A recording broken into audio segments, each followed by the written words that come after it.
Jeremiah chapter 1. Demolish and then start over. The message of Jeremiah, son of Hilkiah, of the family of priests who lived in Anathoth, in the country of Benjamin.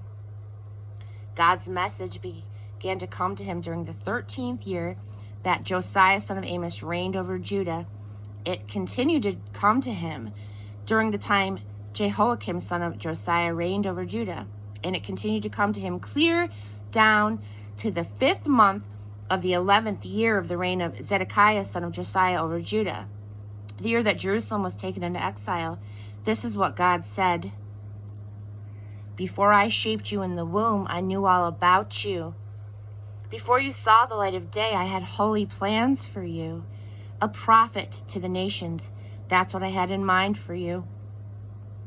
But I said, hold it, Master God, look at me. I don't know anything. I'm only a boy. God told me, don't say I'm only a boy. I'll tell you where to go and you'll go there. I will tell you what to say and you'll say it. Don't be afraid of a soul. I will be right there looking after you. This is God's decree. God reached out, touched my mouth and said, look, I have just put my words in your mouth, hand delivered. See what I've done? I've given you a job to do among nations and governments, a red letter day. Your job is to pull up and tear down, take apart and demolish, and then start over building and planting. Stand up and say your piece. God's message came to me. What do you see, Jeremiah? I said, a walking stick, that's all. And God said, good eyes. I'm sticking with you. I'll make every word I give you come true. Amen. God's message came again. So what do you see now? I said, I see a boiling pot tipped down toward us. Then God told me, disaster will pour out of the north and on everyone living in this land. Watch for this. I'm calling all the kings out of the north. This is God's decree. They will come up and set up headquarters facing Jerusalem's gates, facing all the city walls, facing all the villages of Judah. I'll pronounce my judgment on the people of Judah for walking out on me. What a terrible thing to do. And courting other gods with their offerings, worshiping as God's sticks they'd carved, stones that they'd painted. But you, up on your feet and get dressed for work. Stand up and say your piece. Say exactly what I tell you to say. Don't pull your punches or I'll pull you out of the lineup. Stand at attention while I prepare you for your work. I'm making you as impregnable as a castle, immovable as a steel post, solid as a concrete block wall. You're a one-man defense system against this culture, against Judah's kings and princes, against the priests and local leaders. They'll fight you, but they won't even scratch you. I'll back you up every inch of the way. This is God's decree. Chapter 2, Israel was God's holy choice. God's message came to me. It went like this. Get out in the streets and call to Jerusalem. This is God's message. I remember your youthful loyalty. Our love is newlyweds. You stayed with me through the wilderness years. You stuck with me through all the hard places. Israel was God's holy choice, the pick of the crop. Anyone who laid a hand on her would soon wish he hadn't. It's God's decree. Hear God's message, house of Jacob. Yes, you, house of Israel. This is God's message. What did your ancestors find fault with in me, that they drifted so far from me? Took up with stir windbag and turned into windbags themselves. It never occurred to them to say, where's God, the God who got us out of Egypt? Who took care of us through thick and thin?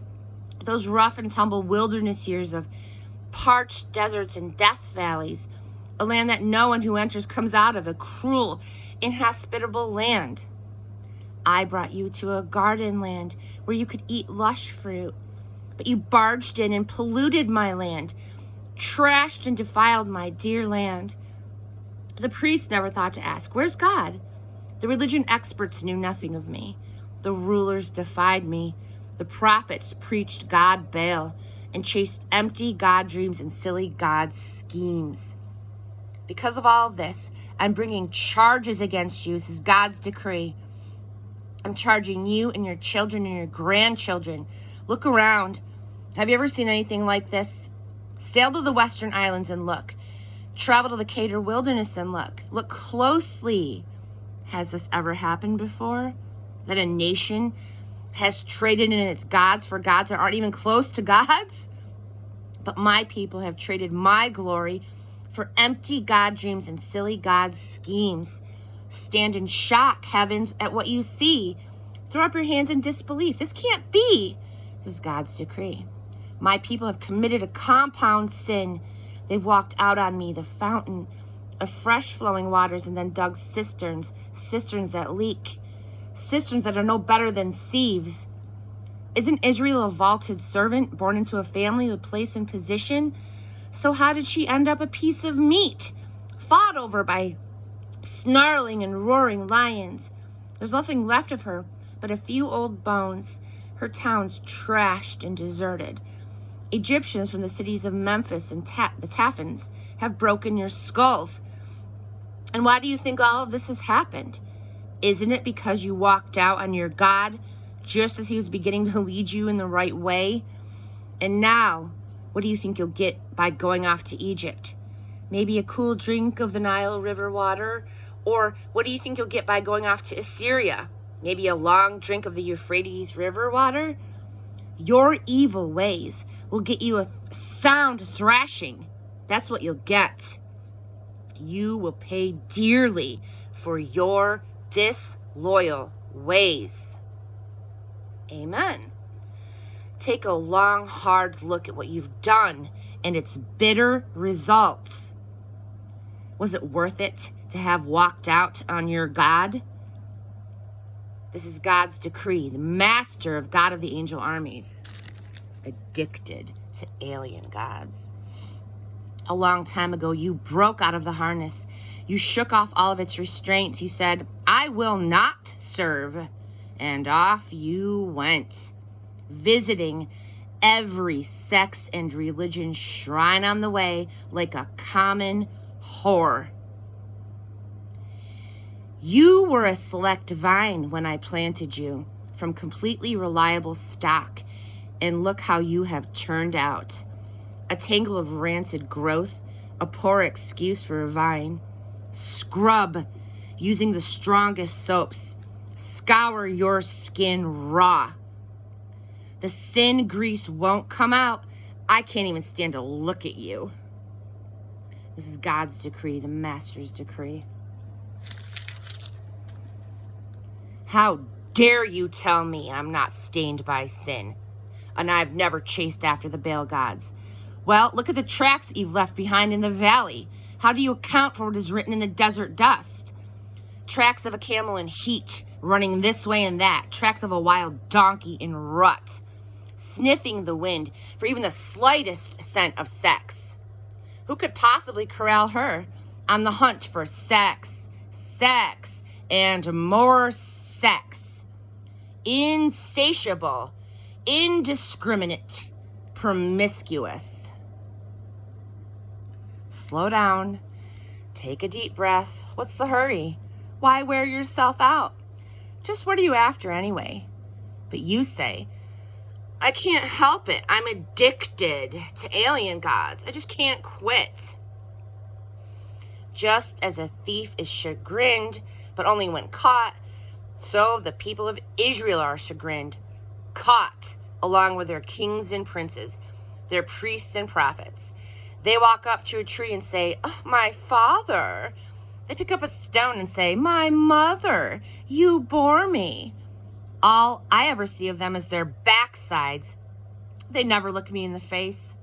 But when things go badly, they don't hesitate to come running, calling out, get a move on, save us. Well, why not go back to your handcrafted gods you're so fond of? Rouse them.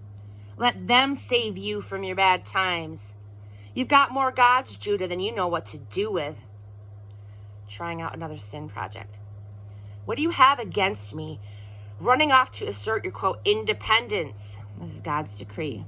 I have wasted my time trying to train your children. They've paid no attention to me. They've ignored my discipline. And you've gotten rid of your God messengers, treating them like dirt and sweeping them away. What a generation you turned out to be. Didn't I tell you? Didn't I warn you? Have I let you down, Israel?